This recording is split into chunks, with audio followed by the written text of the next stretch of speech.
welcome to Bitstorm, a comedy game design podcast by two guys who know nothing about comedy nor game design. I'm Ben Slinger, and with me, as always, is Trevor Scott.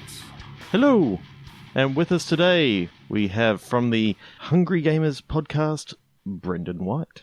It is a pleasure to be here, guys. Thank you for having me. Thanks for coming on. You're welcome. Do you want to just tell our audience a little bit about Hungry Gamers and what you do over there? Yeah, sure. So I am one of the hosts of the Hungry Gamers podcast. It's a weekly sort of infotainment, banter-rich podcast that drops every Monday on all your podcast hubs of choice. And we're sort of part of an umbrella called 8bit, so 8bit.net, but that's ATEBIT. A lot of gaming, info, news, reviews, general banter, all that fun hysteria. It's sort of like a Funhouse light, I guess, is how you could sort of compare us in that sort of wheelhouse. But yeah, we're just having fun, just like you guys. Yep. No, it's great. Yeah, all right. Well, I think we'll just get right into it then. So for those who are just joining us, we are about to play a game called Click Pitch. We each have a random word generator in front of us, and on the count of 3, 2, 1, we're going to click, get a new word, and use those prompts to come up with a game idea. Sometimes it's funny. Sometimes we actually come up with some really cool ideas, so we'll see how it goes. Trevor, do you want to do the honors? Yes. Here we go. 3, 2, 1, click. Okay. Do you want to go first, Brendan? Vegetation. All right. I got Hangover. And I've got Wringer. Wringer. Wringer. That's a nightmare of a combination. Okay, so it's a movie tie-in. Right, Trevor's got something. It's a movie tie-in. It's a movie tie-in, but it's a extension of the Hangover trilogy to a Hangover quadrilogy, and this time it's based in like the jungle. So there's your vegetation. Okay. I can feel. So this. they all right. So what are we thinking? Point and click adventure. How do we? I'm sort of picturing the opening scene where they all wake up and they're just in the fucking middle of the jungle. But how is this playing out as a game? It could be some form of maybe open world sort of MMO. I'm just picturing bright, vibrant colors, like in sort of like a WoW forest, but in jungle form. Just a lot of drunken, hungover characters and NPCs stumbling around, not knowing where they were from the night before and how they got here. So everybody's hungover. Everybody. And the aim of the game is obviously to find out the cause of said hangover and see and retrace your footsteps from the night before and how you ended up in some random jungle.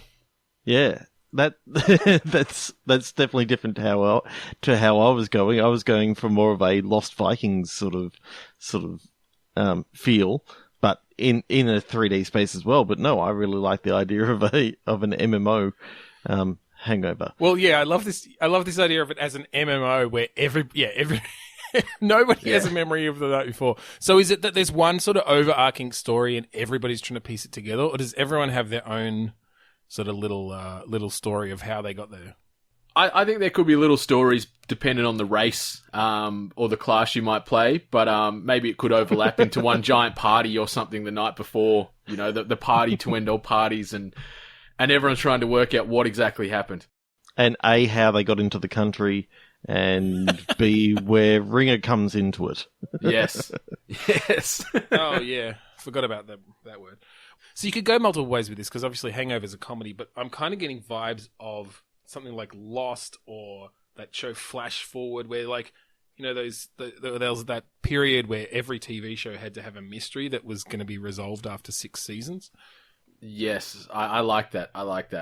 Yeah, kind of building up, and as you quest through, and I like it being a server-wide thing or something. So it's everybody sort of working towards revealing the same story, or the one sort of origin to find out why everyone's there.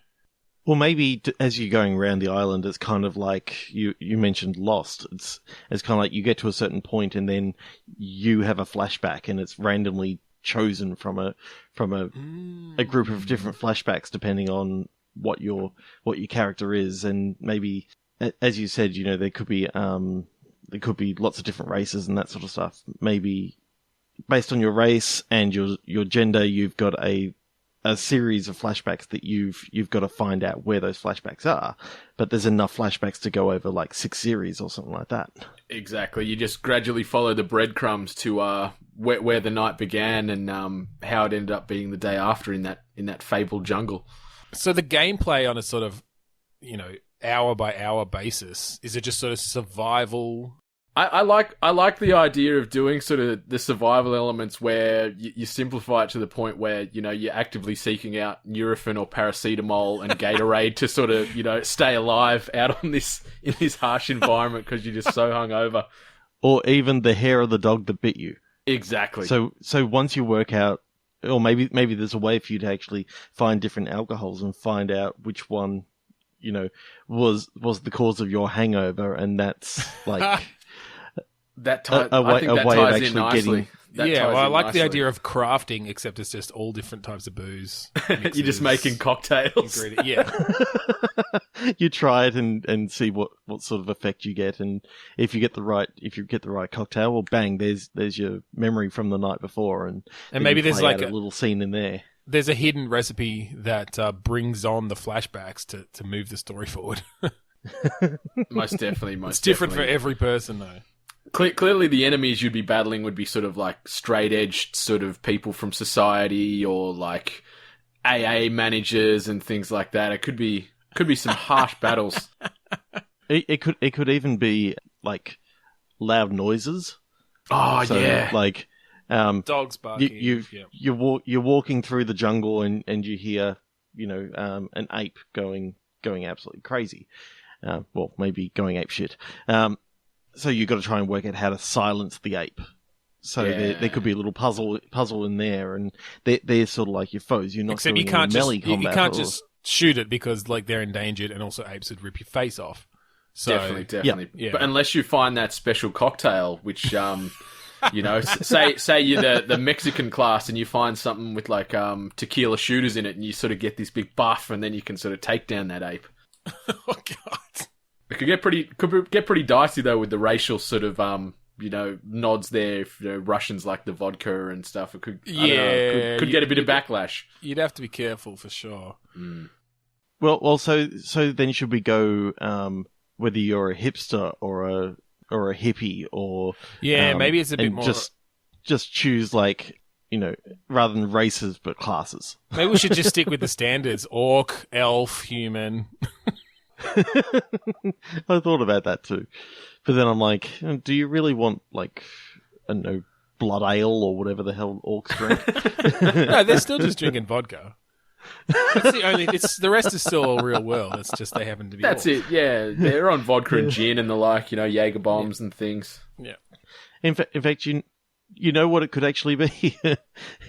It could be from Star Trek. So you got Vulcans, you got Klingons, you got Oh, there you go. And then you got humans, and the humans all like Earl Grey tea, and the Romulans like you have to find a way to make it like hot. Romulan wine or whatever it is, and the Klingons like what do they have? I couldn't tell you. I'm more of a Wars fan than a Trek fan. I'm afraid to say. Get out. Okay, I'll say I like both. So the other thing I was gonna say is that there's actually a secret second layer in which your character drinks so much in the game, like in the Hangover universe, that you make it down into like a second level of the game where Inception. Like maybe you're underground this time. Oh, like drunken underworld sort of. Yeah, so you got so drunk in the game that you actually blacked out, and now you got to try and get flashbacks as to what you did back up on the second world that gets you flashbacks into the first world. So it's kind of reminds me. Remember the Legacy of Khan series, Soul Reaver, and things like that, where you could sort of transport between the two worlds. Yeah, but you have to do it just by drinking a whole bottle of tequila. It takes a little while. There's vomiting involved. See, it's relatable. I think this game could move units. Definitely. Okay. 3, 2, 1, click. Root. Celery. Snarl. Snarl. Snarl. SNARL. Okay. Yes. And yours was root, was it? Mine was root. Yeah. So take that as we will. So maybe this is and we had vegetation before, but maybe this is like a vegetation-based fighter, like where you're taking on different vegetables. I like that concept. Yeah, so Snarl, they're vicious. One of them is Celery. I'm trying to think, is Celery going to be one of your early sort of opponents, or is that like late game kind of? I think Brussels sprouts probably has to be one of the end bosses because I hate it with a passion, and it would be a fierce battle. Definitely. So, are you maybe root vegetables going against your leafy brethren? Oh, I love where this is going. Yes. So you play as what, like a yam? A yam, or I love that you went a parsnip, to yam. or I was going to go turnip, but I like yam. I think yam could be an underdog sort of story. No one respects the yam. only at Thanksgiving, and we don't even have that in Australia. So no. So maybe picture this: it's a world many years in the future, and there's been some aliens that have come to the world. Human civilization is all gone, and they happen to put down like some sort of gas that turns all the leafy vegetables into snarling, angry, rabid, animals. And all the root vegetables, because they were underground, they actually kept some sort of sanity, but they still became sentient. And it's basically almost like a Golden Axe style game.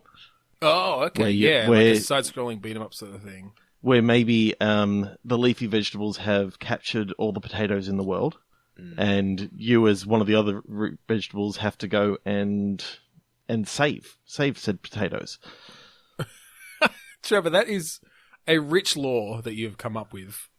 I'm immediately intrigued by this. For some reason, the title of this game, Superfood, seems to stand out pretty well at the moment. Working title. Yep. Kale is one of the mini bosses. We're the lowly yam trying to fight their way through this scorched earth, ploughing through kale and spinach, and I'm trying to think of other I can respect bok choy. Can we have sort of like a turncoat bok choy that sort of was only half exposed and he sort of guides us through? Yes. Oh, I love it. And I mean, you could even have apple trees and all these sort of things that you've got to go up against. And I'm thinking maybe as you're going along, I'm trying to think of the game that you could find other team members along the way that was kind of like a beat 'em up sort of game. Anyway, you can find like your beetroot character, and you can find, then you can swap them in and out. Maybe your turnip is one of the last ones that you sort of find, and yeah, they've all got your carrot and your parsnip, different and stats, different moves.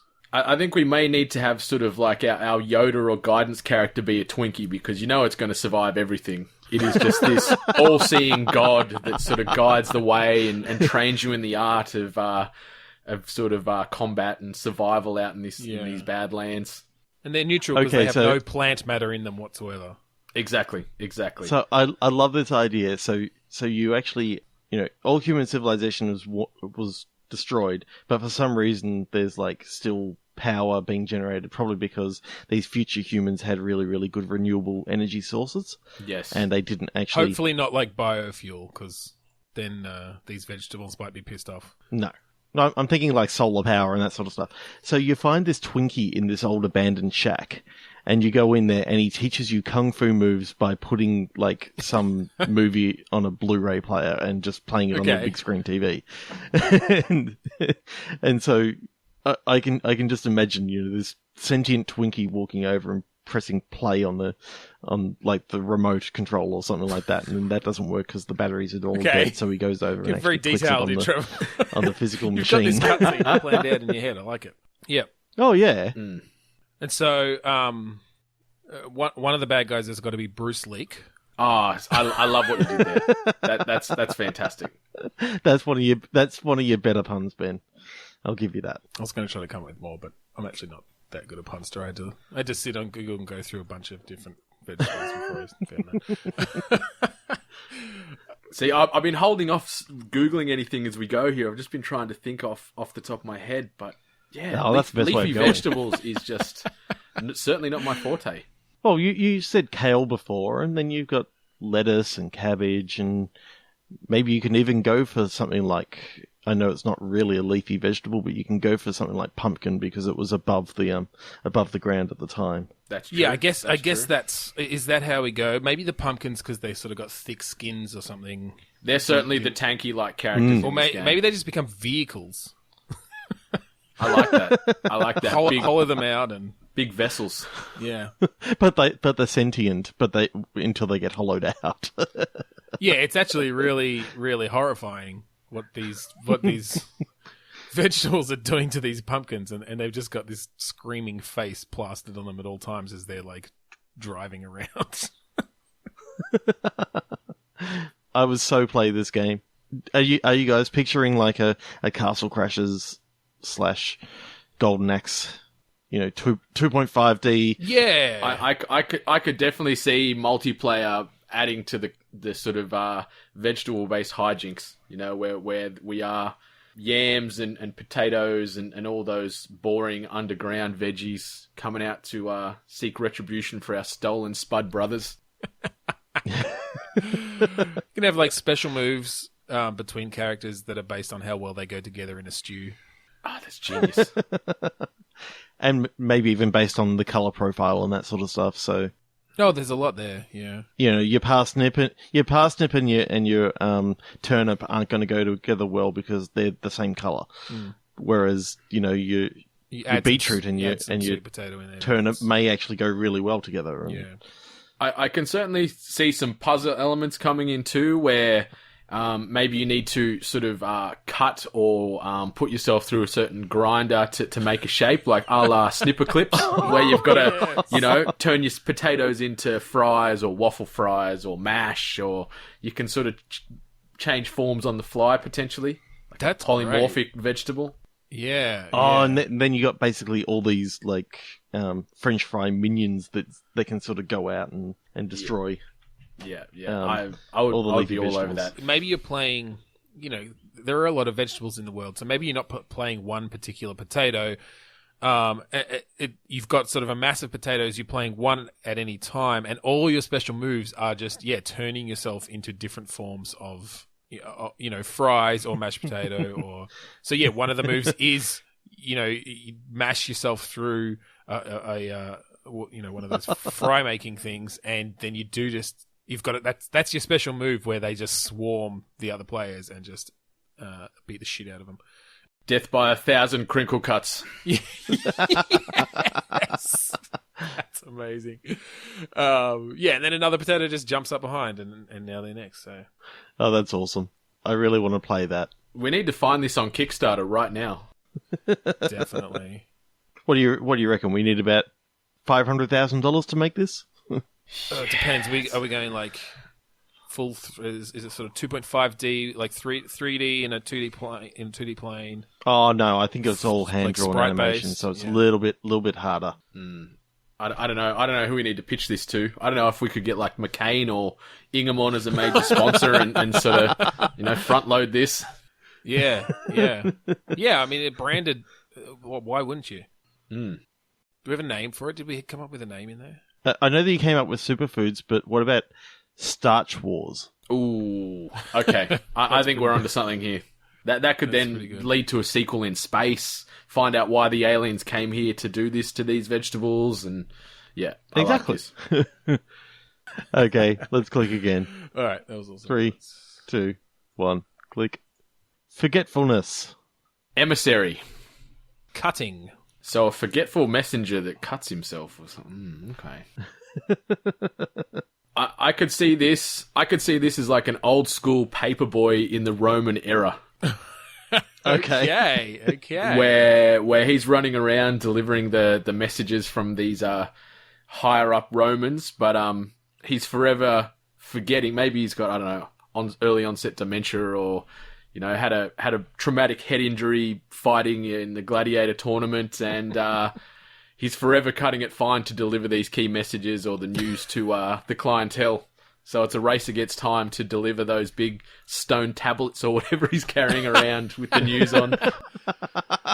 Well, I don't. Yeah, I was thinking maybe that back in that day they didn't have very good paper, so you'd get a lot of paper cuts from those scrolls or something. You know, you pull those scrolls open and just No, I like the idea of that paperboy style thing, but you're on like a fucking chariot. That would be so great. Just like throwing scrolls out the side. Or giant tablets, depending on how far back you go in history and how accurate our history knowledge is, which is not very... so I was just going... It's just full-on paperboy. You're kind of going up the screen slightly diagonally. How did that work? You're sort of throwing slightly it out one diagonally side. and... throwing it out one side, you had to throw it out and hit certain spots. Or do we bring it sort of into the modern era and remember like a game like Crazy Taxi where it's sort of that third person behind the vehicle view? And like sort of... Roman Crazy Taxi. Yeah. If you go the wrong way, you yeah. It's the same soundtrack. Exactly. Awesome. Just, lots of... just the offspring. It's just the offspring. I would not complain about that. Pretty fly for a Roman guy. You just take a jump and you end up in a mini game, which is a gladiator tournament. You have to fight your way out before you can deliver the next message. I don't know. You have to fight Asterix. I don't know much about. Oh, and Obelix. That's fantastic. Yeah, that's like that's like an Easter egg or something. Or maybe we'll it's just get every Easter egg. We'll get like Maximus from the Ridley Scott Gladiator film. You know, we'll have Russell Crowe roaming around as a playable character. Roaming around. I'm trying to think of any other Roman films now. My knowledge is very minimal on this. Oh, I don't know. That was different. 300 was something different, wasn't it? Spartans. Oh, we could put Leonidas in there somewhere. Yeah. I like this idea though. So is it? Yeah, so you're delivering things, I guess, or maybe we mix it up and you do have some sort of taxi-ish missions. Bring in some chariot racing. What was that movie with the chariots and the racing? Ben-Hur. Ben-Hur. It's Ben-Hur, yeah, there you go. I could see that. That way you can sort of get all these various clientele. You can get the gladiators on their way to the Colosseum, the people that work at the bathhouses. Yeah, Caesar's late to a big public stoning or something. I don't know. Gotta make sure he keeps his thumbs. Yeah. I like it. Do we have anything else, or should we move on to something else? I think we should move on to one more. All right. Let's click again. Okay. 3, 2, 1, click. Robbery. Battery. Airplane. Ooh. Okay. So battery could be to batter someone, or it could be to do with electricity. I kind of like the idea, and I came up with this before you said airplane, so I'm not sure how it will work in. But where you're some sort of robot, and you have to do a robbery, but you've got a certain, like, limited battery power. Ooh, okay. So it brings in elements of speed, so you got to be hasty, or if you are running low, you have to like find a power point and charge yourself up, and but you got to make sure you're not seen. Don't know where airplane comes in unless you're like doing some sort of airplane heist, but that really takes away from how you could lay out a nice heist map. Yeah, the plane sort of throws a big wrinkle into this. Maybe the airplane is actually a drone, so it's sort of flying around over the top and trying to actually map the area and trying to see if there's any sort of heist going on. Maybe it's one of the tools you've got like at your disposal during the heist. You can like hide in a corner, maybe while you're charging, but your head can turn into a little drone that takes off and flies around, and but it makes a bit of noise, so you got to be careful. But you can scout out a bit while you're charging up. I just feel like this is lending itself very much to Soundwave from the Transformers, and that drone is actually one of his tapes that shoots out while he's charging, and it can scout around. Yeah, we can do Transformer. What that sounds like is that you're actually trying to do a good Transformers game. Hey, there is a couple of them that exist. War on Cybertron's actually pretty good. I know. I'm just But I There's get just exactly been where some you're really coming bad ones. So playing the Decepticons, well, in particular, you're playing Soundwave, but he's been damaged, so he keeps on turning into radio mode and having to plug himself into the into PowerPoints in order to keep going. through this heist. Or he needs to find like 12 deep-sized batteries because, Yep. you know, that's what would take it to power a big boombox. Oh god, I love the animation of him just like shitting out all his old batteries and having to shove them back up inside himself. With just weird sounds accompanying it for both ways. Yeah.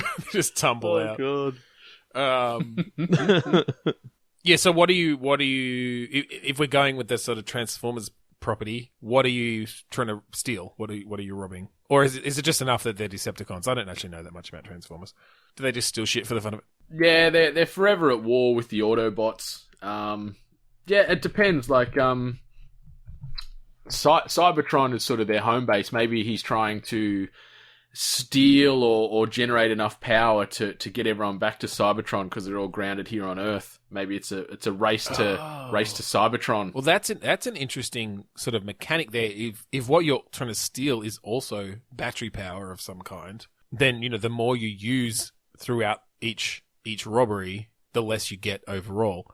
So there's sort of there's a drive there to be really efficient about how you make it through any particular heist. Mm. Do we bring in any other Transformers then? We've sort of used this as a kicking off point. Maybe there are different levels where different Decepticon skills can be used. Maybe you can either switch between them or just each level you get to play a different one. Yeah, I guess with the airplane thing, you could then switch to sort of Starscream, who's sort of the fighter jet that sort of zings around the game. He's sort of the whipping boy of Megatron the entire series, though. So he's the comic relief / airplane element of this title potentially. Yep. You could bring that in for sure. If we're going Transformers, are we going like the typical 1980s cartoon version where Megatron is a gun? I think so. I think that's still probably the best Megatron, especially in the new films. He's so punsy in the new films. And it's like, you're never a vehicle. You are a gun. It was the stupidest thing I've ever seen. It really made no sense. Like, obviously, he transforms into a gun, you just stand behind him. It's like, what are you going to do now, mate? You got nothing. So, he needs to... So, if you're playing... Would you play as Megatron and he needs to find power to... I mean, this is... I don't know that much about it, but the idea of having to use this battery power in some way, and it doesn't necessarily all have to be D batteries like for the boombox, but yeah, powering yourself up in some way to use your skills. I think so. So given that he's a gun, maybe he's looking for bullets, and I'm thinking Starscream might be just looking for jet fuel. Okay. So they're your three different power sources that they're looking for. Right. Okay, and you could. I mean, it lets you split it up into very different gameplay elements. Your boombox guy is running around inside buildings and things, very stealthy sort of thing. Starscream is maybe it's full on air combat, but you can switch. That's a bit more traditional Transformers game, I guess. You can switch to your robot self and fight on the ground, or you can fly around. Mm-hmm. And I guess Megatron just shoots shit. And is literally a massive gun. Yeah. Yeah. I can picture sort of like afterburner graphics, especially in sort of the plane scenes when you Starscream zipping around. Oh, yeah. That very behind the back afterburner retro style. Yep. Especially if we're going with the 80s Transformers. Yeah, definitely. Oh, yeah. Yeah, I don't know how the stealth sort of things would work graphically. Yeah, we've sort of melded 3 games together here. I know. I know, because that's what developers love, is to make 3 games in one. Hey, but Die Hard made it work back on the PlayStation. We can make it work. All right, well, the idea's there. That's all we're here for. Maybe we'll just hand it off to the devs now, make it fun, and we'll move on. I think it's about time to head into the Eye of the Storm. Yes, it is. So, if you want to find us online, we are BitstormCast on Twitter, Facebook, and Instagram. We love any comments, any ideas from today's prompts that you think we might have missed out on that we didn't think of. Let us know let us know in the comments there, and we love to hear what other people would come up with. Except no negativity towards me, please. Oh, hell no. It'll all be negative towards us. We are on iTunes. If you could please go subscribe to our podcast there, and I think we've got a little bit of a challenge for everyone this week. If you can all go out and rate and review our podcast, that would be fantastic. That'd be really nice. Yeah. We only Thanks, have guys. one review and rating on iTunes at the moment, so everyone go out, rate, review, and while you're there, subscribe. And after you've done that, you can find our website at bitstormcast.com. We've got all our episodes there, and you can subscribe from there as well. We'd like to thank Kuradust for the track Mount Defiance, which you can hear at the start and underneath the Eye of the Storm. Yeah, we'd like to just put out a quick plug for Zencastr, the recording software we use, Zencastr. We'd definitely like to plug the AGPN, of which, Brendan, you're also a member of, I believe. I am indeed a card-carrying member of the Australasian Gaming Podcast Network. It is a fantastic little place. Check it out on Facebook and Twitter. So just search for the hashtag AGPN on Twitter, or look for the Australasian Gaming Podcast Network on Facebook. Find a whole heap of good podcasts there. But yeah, in all honesty, guys, do take the time to rate and review this podcast, because that is speaking from a podcaster's perspective, it is our lifeblood. Keeps us tracking, keeps us relevant, keeps us confident. So yeah, absolutely, take that challenge on board. Get them ratings, get them reviews. While you're at it, review the Hungry Gamers podcast. We're on iTunes. We're literally on every podcast hub there is in existence, so you'll find us everywhere. You can find us as a whole at We Are 8-Bit on all the socials, and me at Brendan 8-Bit. Yep, awesome. All right, let's get back into it. 3, 2, 1, click. Outcast. Dinosaur. Fair. This is the best game already. Fair, but F-A-R-E. Ooh. Okay, so it's Crazy Taxi, you're a dinosaur. We've already done a Crazy Taxi. I'm thinking trains. Dinosaur Train. Dinosaur Train, yeah. Brendan won't know Dinosaur Train because he doesn't have kids, but that's a thing. Nah, I don't know that. But anything with dinosaurs, I'm usually very pro towards, so I will approve. What was yours again, Brendan? Sorry, I forgot. I had Outcast. Outcast. All right. So... And we had Fare, like F-A-R-E, right? Yes. As in pay a fare, okay. Yeah. Fare evading. You played a transit cop who happens to be a stegosaurus. But you've been outcast. Is that because your plates are actually made of ceramic instead of actually real dinosaur and they break all the time? Yeah, you're just very fragile. The dinosaurs wouldn't let you play all their dinosaur games, so you had to retreat to the human world and become a ticket taker. Okay, so a real reason as to why his plates are so fragile. He's lactose intolerant, so therefore he doesn't have enough calcium.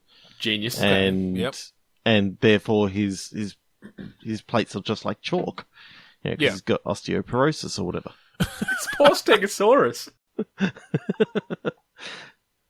What sort of dinosaur is an osteoporosis? Yeah, I haven't heard of that one.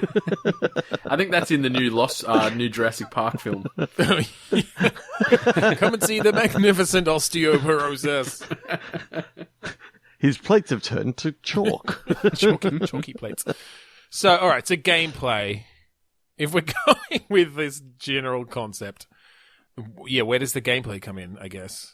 Okay, so you are a public transport officer, and you've got to catch the fare evaders. Okay, it's all about catching fare evaders. Okay. Yep. Okay, so are you sort of like on a train line, and you're sort of hopping on to check tickets or people running through, or are you stuck in a booth? Or I think you're one of those public transport officers, plainclothes public transport officer. You're plain clothes, but you're a stegosaurus, so everyone knows who you are in the human world. So yeah, I think I think everyone else are humans. Yeah, but you're anthropomorphic and you're not as massive You just No. you can stand upright. You just happen to have like plates down your back. you just have to like slice holes. It's like slits in the back of your uniform. Yeah. Yep. And you've got a spike tail. Yeah. Yep. So I'm thinking, obviously, your weak point is your Plates. what's it called? Your plates? The Your chalky plates. Yep. Your plates. Chalky plates. So you always have to be facing towards your fair evader. Okay. You can't ever turn your back on it. Yeah, I'm thinking that there's going to be some parts like investigation. You're trying to figure out which of the shifty people, are actually the fair evaders and don't want their ticket checked. Ooh. I could see like remember in LA Noire how you sort of do you read the facial animations and you sort of lead them in questioning to work out if they're the suspect or Yeah, I love the idea of sort of just strolling slowly down the aisle of a train and you just have to watch everybody's faces and see who of them looks slightly nervous and don't want to catch your eye. got dinosaur Terminator vision. Because you are a dinosaur, everyone's kind of nervous around you. Yeah, you can't win the game. Like, you literally cannot win. It's literally just luck, and you thought that there was some sort of change in their faces. Like, no, they just thought that you're weird because you're a dinosaur. Yeah. And so I'm kind of picturing almost a little bit of like a Papers, Please vibe where you have these little conversations with people and you've sort of got decisions you can make as to whether you... I mean, I guess all you can do is check their ticket and either they have one or they don't. But maybe they try to convince you that, the touch on didn't work or, I left my wallet in my other pants and you get to decide what to do with them. Or someone stole my wallet. Yeah. Yeah. And sometimes they're just absolutely bullshitting and sometimes they might be telling the truth and then you get a whole scene where you have to they point out the person who's stolen and you got to chase him down. What's the end game? How do you win this game is what I'm trying to work out. How do you complete this? Well, unfortunately, in life you don't win. No, there's just a constant stream of fair evaders. Whatever. We should just be paying for it all with our taxes anyway. Forget. So I was thinking it could almost be he was like a disgruntled detective, and then he gets shunned from the force, and then joins this, and maybe he works his way up to get back into the police force. Maybe that's the end goal to sort of relive that former glory. Oh yeah, and so how he gets back on is he finds out that there's other outcast dinosaurs in the world, and there's one of them gets murdered, so he has this whole story to find out who murdered this other outcast dinosaur. So now we're getting somewhere. We're definitely going to cut the first 5 minutes of this one where we're just trying to figure out how to make catching fair evaders fun. Let's just use it as jumping off point to a grander story. Yeah, I like this idea of you finding other outcast dinosaurs in your world. Yeah, that makes it a lot more fun. Your day-to-day is, patrolling stations and trains, but as that goes on, you start to uncover this murder plot. You talk to other outcast dinosaurs. There's something going on with the dinosaurs, Yeah, more and more of them are starting to come into this Earth realm with, Yeah. You start seeing more and more of them. It could almost then tie into remember in District 9 when obviously they all get sort of outcast into that area in Johannesburg, and there's just this weird alien race that the humans don't want anything to deal with, and they're scum, and that can tie into this dinosaur mantra. You could definitely build some really interesting subtext around racism and discrimination and stuff in there too. But I think if you're really, really shit at the fair evading game, you don't get to find any of this out. Yeah, you just keep working that job until you die from, I don't know, chalk extinction. You get to the end of the 30 in-game days or whatever it is. 30 in-game days, and it just says, okay, that's the end of the game. And it's like, you got but nothing happened. Yeah, or is it just like mini asteroids come down and individually target the failing dinosaur, so you just get killed by this one little mini Big Bang? The love that. Just targeted asteroid. That's actually the whole plot in general, is that the original asteroid was sent by some alien race, and now they're trying to take out the surviving dinosaurs who managed to make their way to this Earth. It's them damn dinosaurs from aliens from Starch Wars. We've got a crossover series now. Emperor Kale sending down the asteroids. More? Yep. 3, 2, 1, click. Disintegration. Designer. Nutmeg.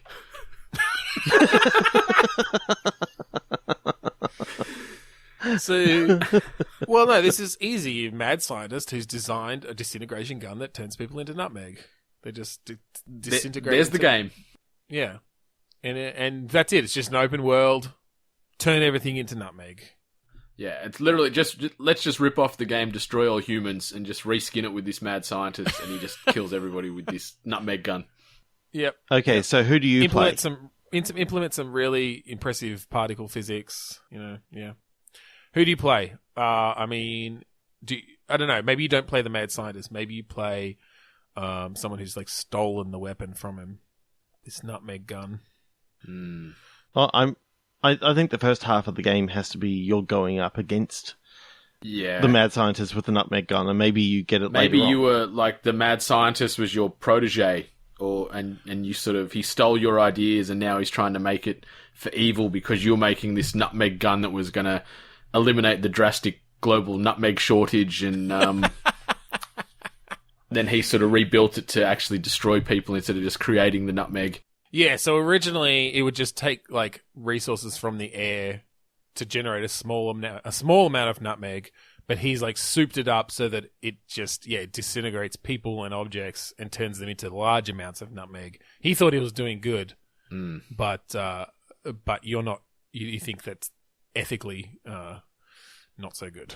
I'm trying to. What's nutmeg even used in? I'm trying to think of something I've eaten in the last 10 years with nutmeg in it. What I normally use it in is like if I make porridge or something like that, I'll use a bit of cinnamon and nutmeg.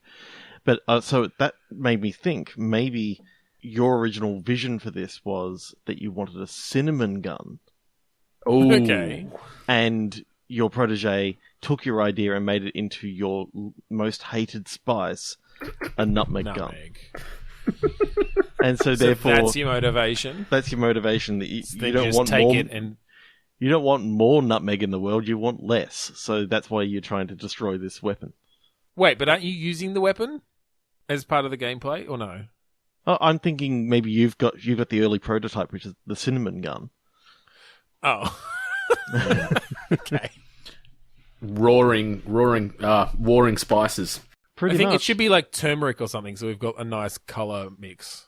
Yeah, but you wouldn't want to put that on your porridge. That'd be disgusting. Speak for yourself. Well, no, maybe it's about like savory dishes versus sweet dishes or something. I can vouch for that right now because I'm looking at about 100 different nutmeg-based recipes, and it's surprisingly used in a lot of things. Yeah, it is. So I guess it's just the standard sort of action third-person shooter or something at that point? Or do we try to find something a bit deeper here? Do you have to use these spices for some like gameplay purpose?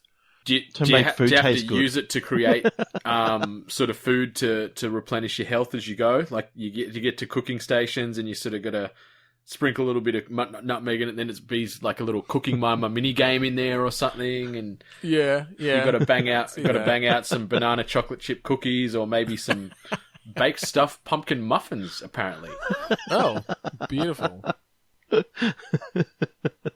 Maybe that's the main thing. Maybe it's mostly a cooking game, and it's just when you run out of spices, you just go and kill people and turn them into nutmeg. It's like, sorry, but this wild persimmon jam is not going to make itself.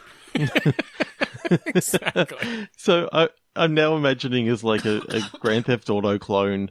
You can pull up your mobile phone, you just go 911. The police come to your door, you shoot them with a nutmeg gun, bang, you got more nutmeg for you. Just bring it right to you. It's like it can't be that easy. I'm picturing like someone in a chef's hat just like running around blasting people with his nutmeg gun and Yeah, just some psychotic guy like in Postal or something, and he's just out there just causing havoc.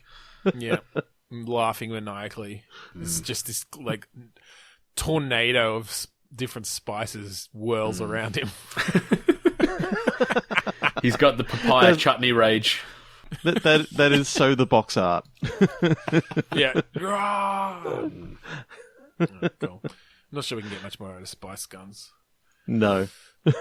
Surprised we got that much. 3, 2, 1, click. Rolling. Raven. Adornment. Oh no. God. That's a terrible set of words. All right, let's give it a go though. Rolling, Raven, and Adornment. So there's some. So Adornment means that makes me think there's some sort of costuming aspect. Mm-hmm. Some sort of character customization where you've got lots of bling. Yeah, accessories and such. Raven. So is it bird based or at least It actually makes me think of Edgar Allan Poe. So okay, yes. yeah. You got that sort of horror aspect of we can just take the time period and there's and not you know, enough character customization in horror games. That's true.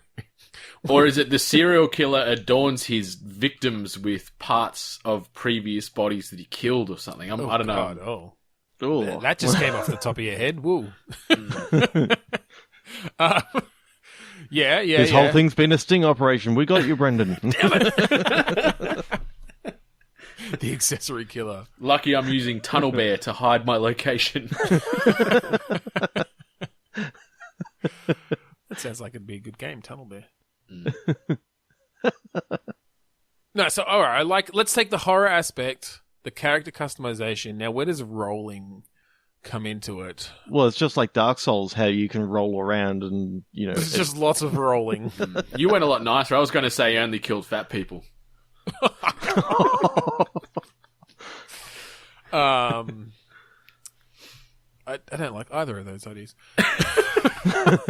Well, No, just rolling like Dark Souls doesn't work very well with the horror. Like that's kind of a ridiculous. I mean, I guess Dark Souls is kind of horror in a way, but yeah, there's that real ridiculousness of just rolling to get anywhere, rolling around a lot. Yeah, I don't know. I think using a giant steamroller to run over people's too comical and would take the horror element away. And it's too slow anyway. That's true. Maybe he breaks all their bones so he can sort of roll them up into like this just ball of broken flesh. All right, now we're getting somewhere. That's horrific. Just find these bodies that are just like turned into spheres. Well, I was thinking maybe he's turning like the bones and stuff into like a flour and then, making some bread rolls or something like that. Roll. So, So we found two ways. We found two ways to bring rolling in it. One, he takes their bones out and rolls their flesh into a blood ball. And two, he grinds their bones into bread rolls. So what I'm thinking is, in this horror game, you play a character who adorns himself with lots of ornaments because he needs to set himself apart in this rather dreary, 18th century or 17th century or whatever you want to call it. I don't know when Edgar Allan Poe was. I don't know. Basically, he's trying to set himself apart from all these other people, and he's investigating this serial killer they call the Baker. Okay. And go. Okay, so you play this Allan exuberant detective trying to track down the Baker. Definitely played by Johnny Depp. Oh, does it have to be? Can it be like older Johnny, like early work Johnny Depp, not Early. weird, Well, I think real life parody of himself Johnny Depp? Hang on. Who's been played by Johnny Depp? The Baker? No, Oh, I'm thinking... no, he could play all the roles. I just immediately made me think of Johnny Depp when you talked of this, like, eccentric detective with his adornments. Okay. It doesn't have to be. That was just my... I kind of like the idea of the Baker being Johnny Depp. All right, And well, let's it's really, really switch it up. creepy. Let's switch it up then. So who... How does the Raven come into it? So Edgar Allan Poe So maybe do you play as Edgar Allan Poe and he's just taking up detective work just for the fun of that? Yeah, I think so. There's literally a movie that came out a few years ago with John Cusack, who was doing this almost exact thing word for word now. Seriously? I think the movie was called Poe. It was called The Raven, I think. That's right. But yeah, similar thing where he follows I thought the you were about murders. to say it was called The Crow. I was like, no, that was Brandon Lee. Rest in peace. Oh, well, we just ripped that off then. Lovely. Okay, so you don't play as Edgar Allan Poe then. You play as a detective. I like the idea of casting this. Maybe we're using this real what's that fucking game that's coming out? That does not narrow it down at all. Death Stranding.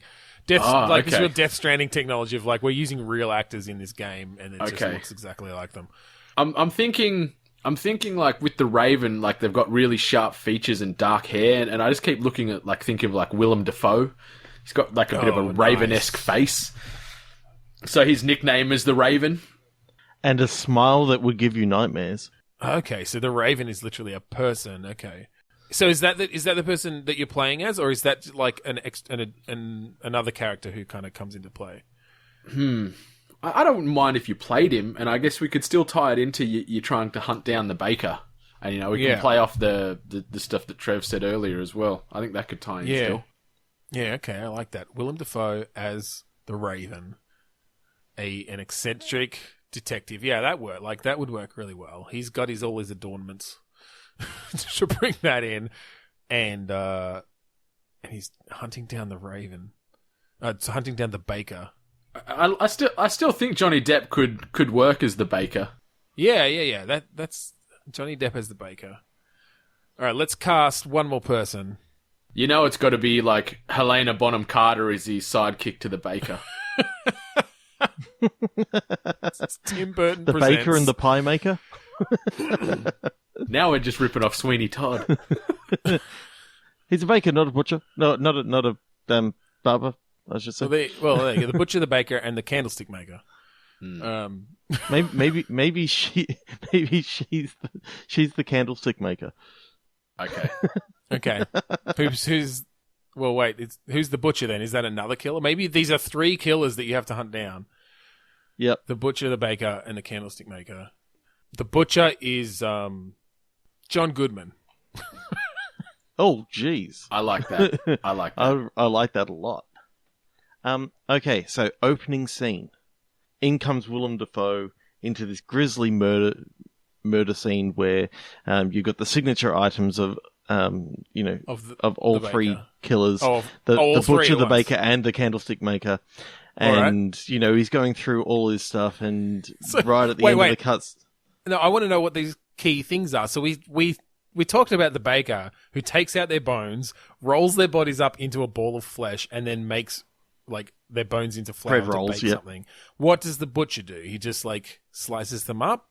You get steaks out of it. Well, maybe the butcher take the bones out for the baker. Maybe he sort of... they all work together. Yeah. And the candlestick maker literally makes candles out of the fat.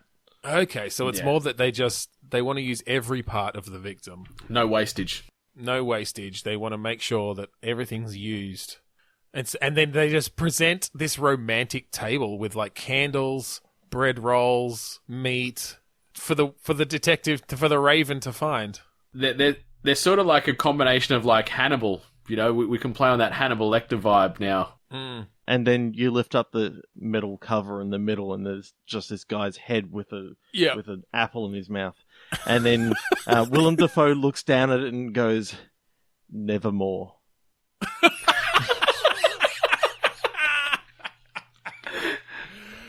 Brilliant. It took me ages to get there because you kept on bloody going, pulling me away from it. Sorry about that. I'm really big on tangents. I like it. That caps that off nicely. So yep. I really like the idea of having the butcher, the baker, the candlestick maker. Yeah, that's great. We didn't even go into gameplay, but who cares? We'll just say it's like Condemned. It's sort of like an LA it looks like Noire Condemned. yeah. Yep. Condemned, but real good character customization with the ornaments after each. Oh, that's right. We kept forgetting about the ornaments. No, I like that. Yeah, the Raven is just into accessories. So yeah, every mission you just get to throw on a different scarf. Nice like bracelets. He's certainly got a big feather boa scarf for sure. Oh yeah.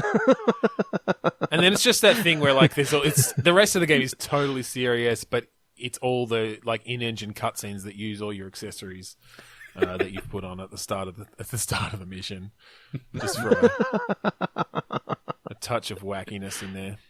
Nice. I like the idea because maybe it was back when electricity wasn't really around, and he's using these lanterns with the candles that are made from the victim's actual fat. Doesn't even realize right away. Yeah. Yeah, I loved it. I love that idea of them the first time just walking in on this lovely scene with these candles lit and this dinner set, and then realizing, as their eyes adjust to everything around them, that there's just this ball of flesh in the corner and blood everywhere. And yeah, I would play this game. So would I. It'd be creepy as anything, but I reckon we should go on to our last segment. Yeah, I think that's a good idea. So what we're going to do here, Brandon, is we're going to ask you a question. Okay. What is your most anticipated game at the moment? What are you are we limiting it to just this year, or sort of irrespective and just it's been announced? As far as you want to irrespective. go. Yep.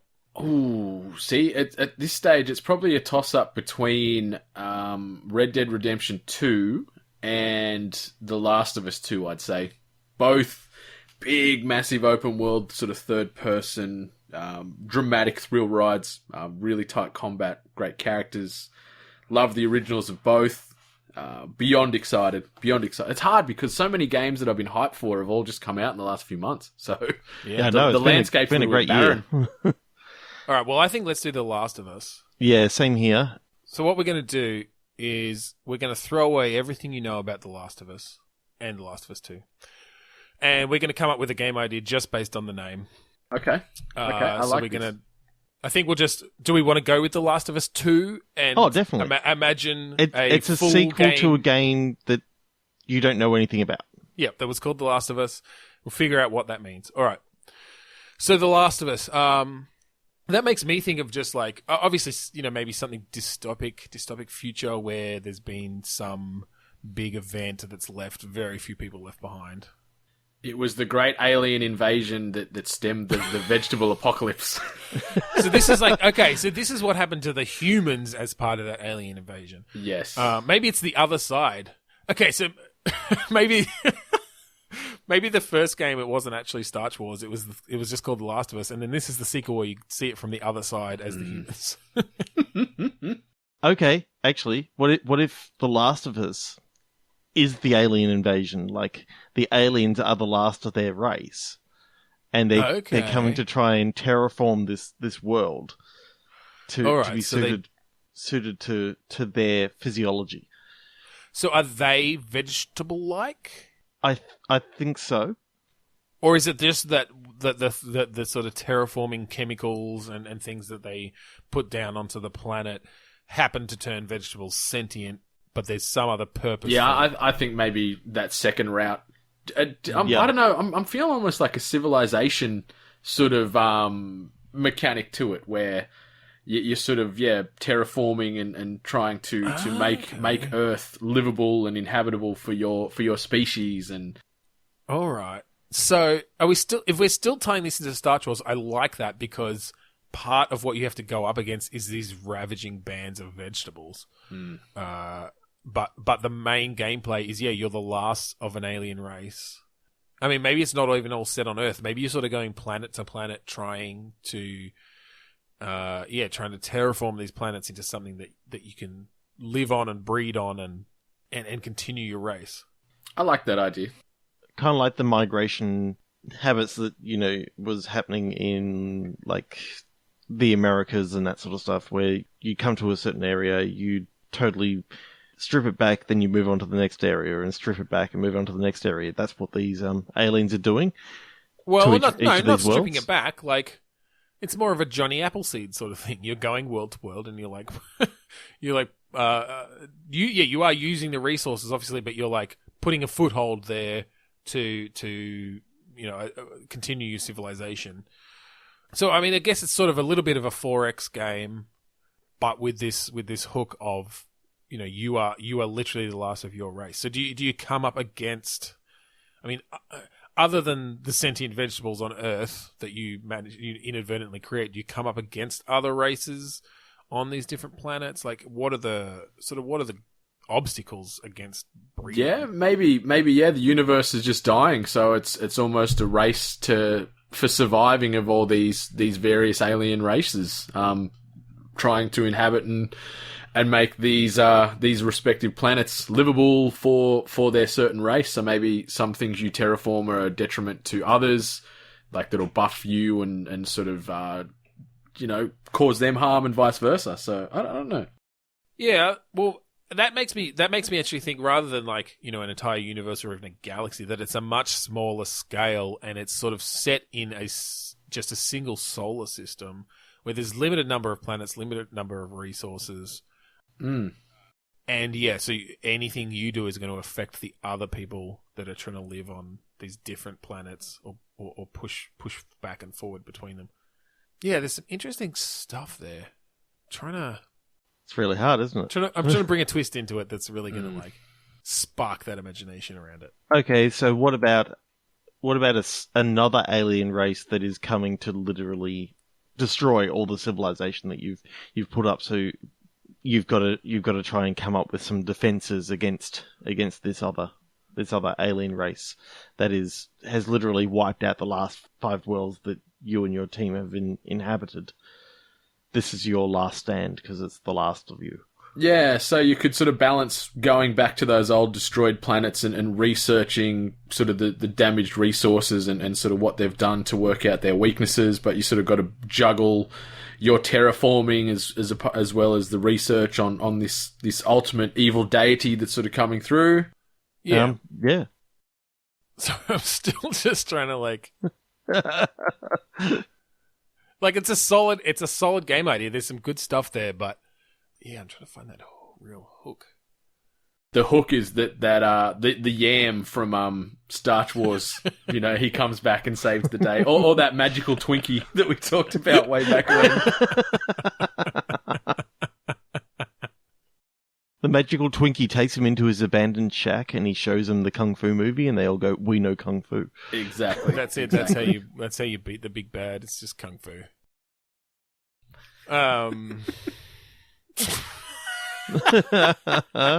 Jesus. Maybe we try Red Dead Redemption.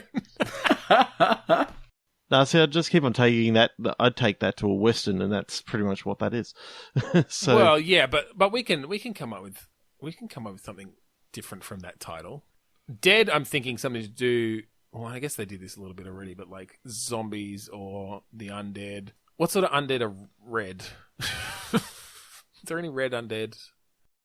Yeah, I got nothing. nah.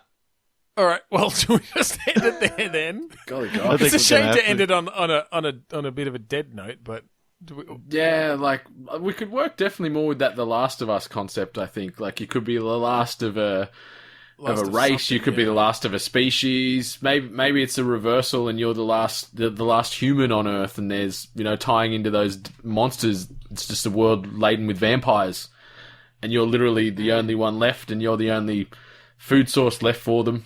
Oh, I like that actually. So Okay. it's a stealth game where you literally trying to get away from like the classic Universal monsters. So you got the vampires and the werewolves and The like Frankenstein's Frankensteins. monster. Frankenstein's monsters. He's not always so hard Frankenstein. done by though. Like he's always the innocent character that's just made out to be evil because he looks bad. yeah. I feel bad for Frankenstein's monster. What else you got there? The Wolfman. The Mummy. Yeah. Yep. Yeah. The Invisible Man. That one's going to be tough. Mm. I guess he's got the bandages. Maybe the Invisible Man's sort of on your side. Maybe he's there, sort of, he's got this ulterior motive that you only find out gradually as the game progresses, and he's trying to help you get to, I don't know, this source of evil power that you need to destroy. Yeah, but somehow he's I don't know, we find out that he's immune to this thing getting destroyed, and then he's the most powerful being on Earth, or I don't know. Okay. Ends up being the villain. Yeah, Who yeah. you think is on your side the whole time. Yeah. That's cool. And there's some real deception he could do there because he's fucking invisible. So, like, you never even know if you know, what he's doing, who you talking Maybe to. there's something you can do in each level that you actually find out that he's just standing in a position watching you.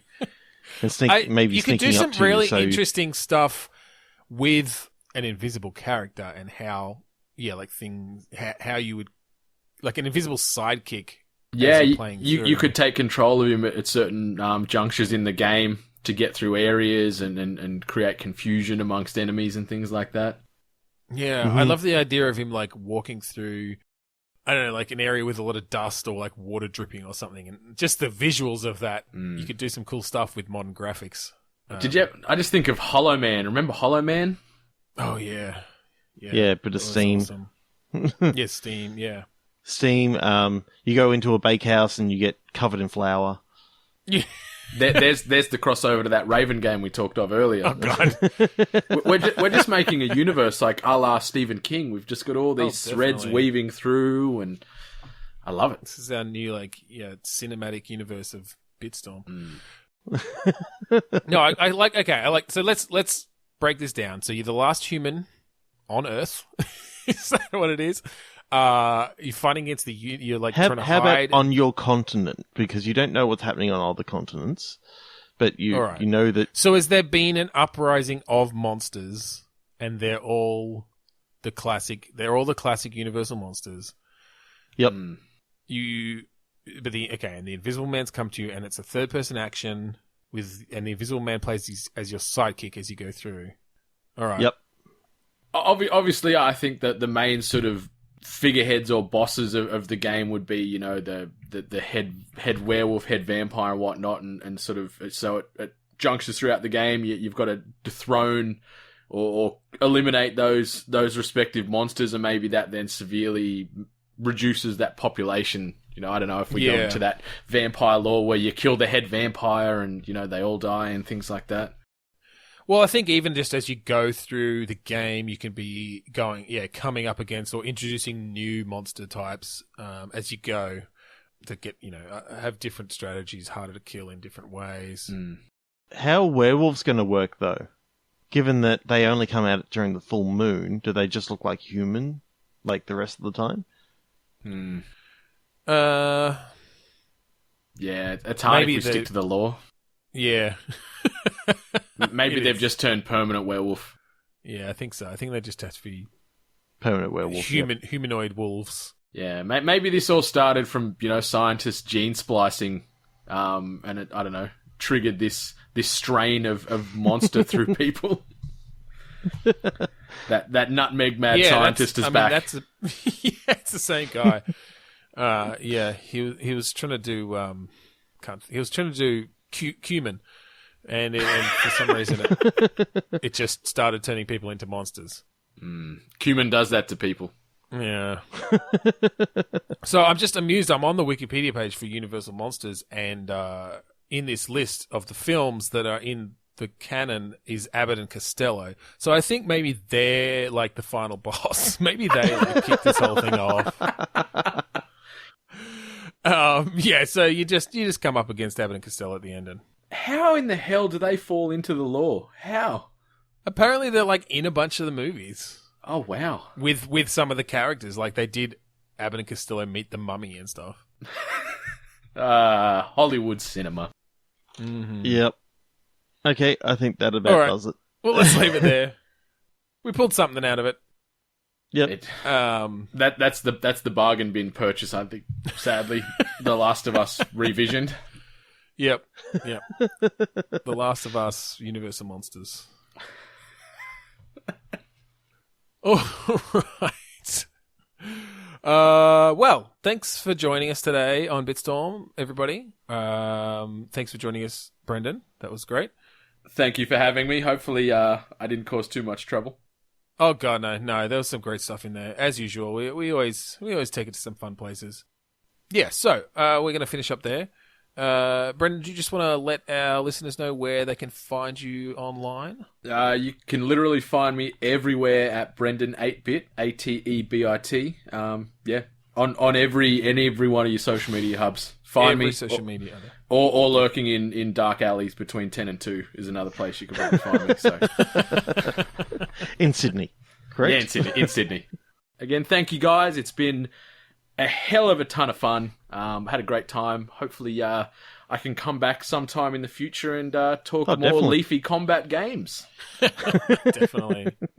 All right. Well, yeah, that's the end of our episode. I'm Ben Slinger. I'm Trevor Scott.